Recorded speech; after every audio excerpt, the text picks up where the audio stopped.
सुखी पिलांच्या चिमणी हळूच देई वात्सल्य जे पशूंचे मी रोज रोज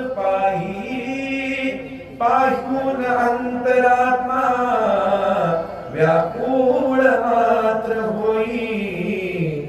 आई पुन्हा म्हणू मी आई घरी न दारी आई पुन्हा